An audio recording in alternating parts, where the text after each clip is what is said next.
Live from this news center of the Sultanate of Oman Television, here we present to you tonight's news bulletin. But first, the headlines.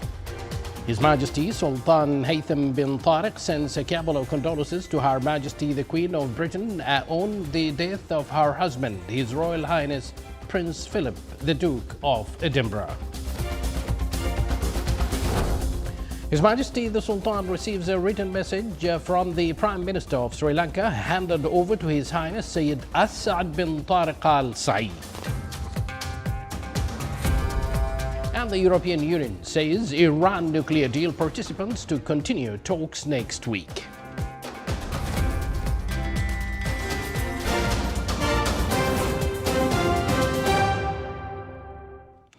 Good evening once again, and thank you for joining us. Those were the headlines, and now the news in detail. His Majesty Sultan Haytham bin Tariq sends a cabal of condolences to Her Majesty Queen Elizabeth II of the United Kingdom of the Great Britain and Northern Ireland, head of the Commonwealth, on the death of her husband, His Royal Highness Prince Philip, Duke of Edinburgh.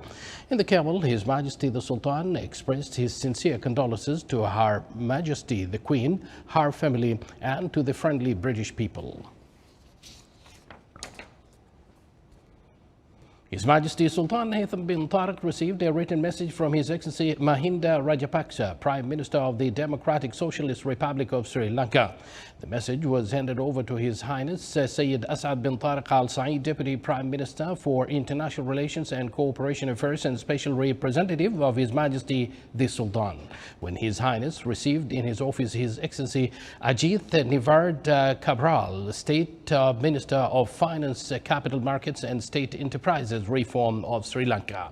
During the meeting, cordial talks were exchanged and the good bilateral relations between the two friendly countries were reviewed and ways to support and develop them in various fields. The meeting was attended by Their Excellencies, the Secretary General and the two advisors in the office of His Highness and His Excellency Umar Libi Amir Jud, Ambassador of Sri Lanka accredited to the Sultanate.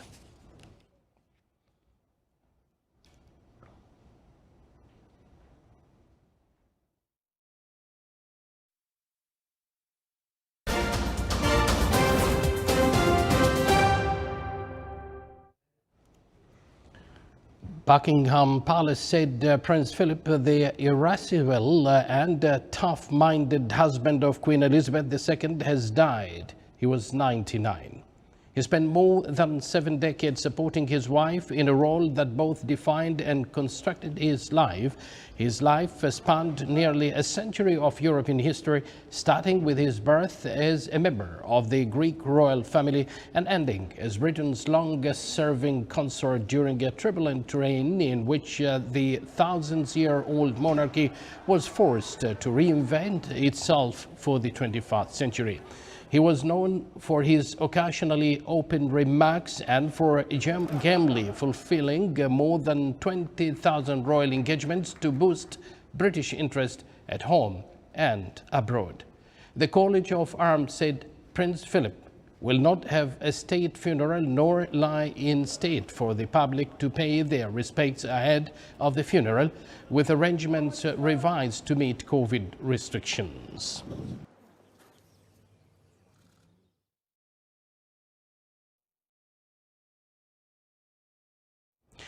The European Union said today that officials from Iran, China, Russia, France, Germany and Britain will continue talks on the return of the United States to the 2015 nuclear deal with Iran next week after constructive exchanges this week. Meanwhile, Iran plans to verify whether the U.S. is actually lifting sanctions through oil exports and via international banking transactions. The team has been holding talks in Vienna with representatives of other parties to a 2015 nuclear accord on how to reintegrate Washington into the deal and to end crippling sanctions and Iran's countermeasure. U.S. President Joe Biden has said he is ready to reverse the 2018 decisions of his predecessor Donald Trump to withdraw from the agreement and reimpose unilateral sanctions.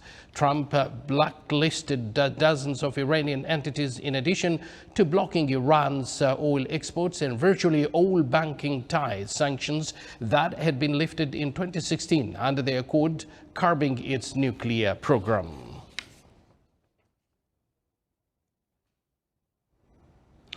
The U.S. yesterday, it was increasingly concerned over Russian militarization along Ukraine's border as Ukrainian President Volodymyr Zelensky traveled to the eastern front line. White House Press Secretary Jen Psaki said in Washington that the number of Russian troops at the border with the former Soviet Republic is now greater than at any time since 2014, when war in eastern Ukraine first broke out and Russia seized the Crimea region. Psaki's comments came after the Ukrainian president visited the eastern front line, where fighting between the Ukrainian army and Russian-backed separatists has intensified in recent weeks. The long-running conflict in Ukraine's mainly Russian-speaking east has claimed more than 13,000 lives since 2014. NATO allies, so that's another part of the conversations that is ongoing. A South Korean oil tanker held for months by Iran amid a dispute over billions of dollars held in Seoul has been freed. It happened early today ahead of further talks between Tehran and the world power over its tattered nuclear deal. South Korea's foreign ministry said Iran released the MT Hankuk Kemi and its captain after seizing the vessel in January.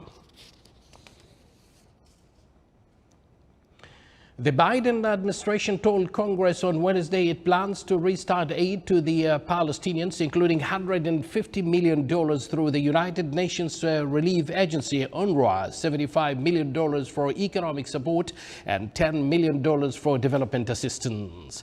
The administration also said Washington would resume security assistance to the Palestinians. President Joe Biden is moving to restore some U.S. aid cut off by his predecessor, Donald Trump.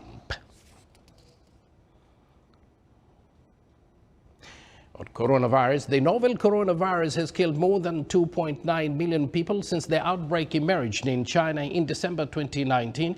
At least 133.9 million cases of coronavirus have been registered. Yesterday, 13,619 new deaths and 799,649 new cases were recorded worldwide. The United States is the worst affected country with 560,115 deaths from more than 31 million cases. After the U.S., the hardest hit countries are Brazil with 345,025 deaths, Mexico with 206,146, India 167,642, and the United Kingdom 126,980 deaths. Europe's overall has 988,416 deaths, Latin America and the Caribbean 817,239, Asia 281,586, the Middle East 117,418, and Africa 114,924 deaths. You are engaged with the Sultanate of Oman television. Still to come, Wadi Tiwi and Wadi Ashab in the Wilaya of Sur in the Governorate South Sharqiya attracts visitors with new tourist attractions, kayaking.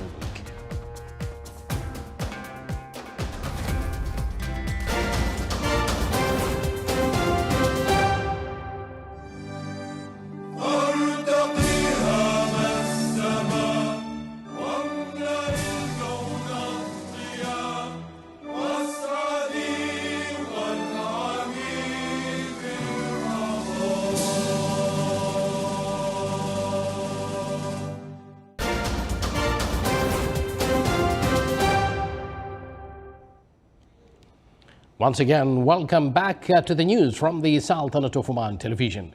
Oman Flour Mills Company received the first batch of Omani wheat harvested this season within the project of investing in locally grown wheat to produce wheat flour, which is intended to be available in the markets in the coming weeks. More details following in this particular report. To support Omani farmers and enable them enter the market of food products, through the first project for producing wheat flour from 100% Omani wheat in the history of food industry in the Sultanate, Oman Flour Mills Company received in its factory in the Wilaya of Matrah the first batch of Omani wheat harvested this season by Omani farmers. This comes as an extension of the efforts of Oman Flour Mills Company to invest in the national product of wheat to produce wheat flour and make it available in the market in the coming weeks. 44 farms took part in this project, with a production capacity of 775 tons of wheat from all governorates of the Sultanate. Oman Flour Mills Company purchased the wheat produced during the current harvest season, which usually starts from mid-March until the end of April every year. Hopefully by this upcoming weeks, we're going to use the Omani wheat for the first time in our history in Oman Flour Mill. We're going to take from 44 different farmers in all around Oman, with a total of 830 metric ton to be used in our facility to produce the Omani Bar flour. The initiative came in light of Oman Vision 2040 to empower Omani projects and encourage investment in agriculture to attain self-sufficiency in the food industry, accelerate economic development by supporting national agriculture, and care for the agricultural heritage, which is a historical tradition for the Omani society that has used agriculture as a source for providing food over the ages. Salih Bukhalfan al-Rahbi, Sultanate of Oman Television, Muscat. Oman oil price during delivery declined today by 24 cents to reach $61.7 per barrel. The monthly average price for Oman crude oil April delivery reached $60.85 per barrel, $6.60 higher than March delivery. And now let's move to the Wilayat of Sinina. In the Buremi Governorate excels in breeding sheep, with many successful breeders working in the field to supply the local markets with a variety of products. Minister of Agriculture, Fisheries and Water Resources has extended its supports to local farmers and breeders by helping stakeholders develop their livestock and promote high-quality breeds. Mazoon Dairy Company is among the successful projects in Oman. The company has expanded its line of products to include milk, cheese, fruit juice, with many other products being developed to meet the local needs and contribute to the food security in the country.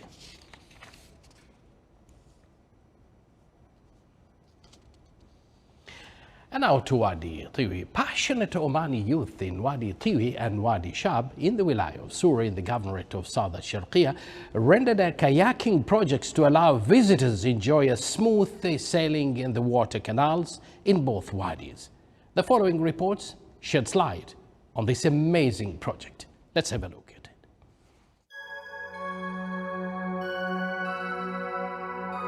Tiwi in the Wilayah of Sur in South Sharqiya Governorate is renowned for its abundant scenic attractions, including the beautiful beaches, valleys, and mountains. These natural elements have stolen the hearts of its visitors. Nasr al-Sha'bani, an ambitious Omani youth from Tiwi, has chosen the 26th of October, the Omani Youth Day, to commence his kayaking project, emphasizing the role of the youth in investing in touristic places and providing entertainment activities for the tourists. As local people, we are trying to develop this wadi by providing some service for tourists, especially families, to enjoy this place. The place is safe, and we're providing all safety equipments for visitors in this wadi. People enjoy their time here, and that's actually give me support to continue to this.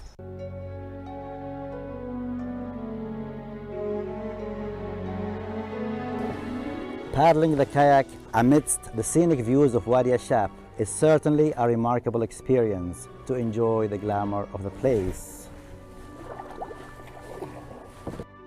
With the endeavor of the Omani youth, the kayaking service has added further charms to Tiwi, giving its visitors a chance to discover the stunning natural attractions in the area. I tried kayaking before and I liked the idea, so I decided to start this business here, to attract more visitors to this beautiful place? It's absolutely beautiful. I've come here before with friends, and when we came, it's actually perfect timing. I mean, when you come here in kayak, I have to say, all you hear is birds chirping, and you're in nature, and the only sounds just are coming from the birds, and it is so peaceful. I like to say it's a very tranquil time kayaking here. I would recommend to anybody from anywhere, even from Oman. I mean, even locals and expats and people that are visiting, because of course everyone knows about Wadi Shab, but this is a nice thing because first it's a new business, and also, I mean, just looking around all of here, it's so beautiful, and it's so relaxing and calming. So I think if anybody likes kayaking or they want to try kayaking, this is a great place to come. In addition to serving visitors and families to enjoy the beauty of Wadi Ashab and Wadi Tiwi, the kayak project seeks to sustain Omani heritage and enhance the economic value of touristic destinations. صالح بن خلفان الرحبي، ولاية of Sur, South الشرقية Governorate. Thank you, Saleh. There. This is the Sultanate of Oman television. Before we end tonight's bulletin, here are the main points once again. His Majesty Sultan Haytham bin Tariq sends a cabal of condolences to Her Majesty the Queen of Britain on the death of her husband, His Royal Highness Prince Philip, the Duke of Edinburgh. His Majesty the Sultan receives a written message from the Prime Minister of Sri Lanka handed over to His Highness Sayyid As'ad bin Tariq Al Saeed. And the European Union says Iran nuclear deal participants to continue talks next week. And with that, we do conclude this news bulletin. Individually and collectively, let's all stick to the precautionary measures to prevent the coronavirus. Good night.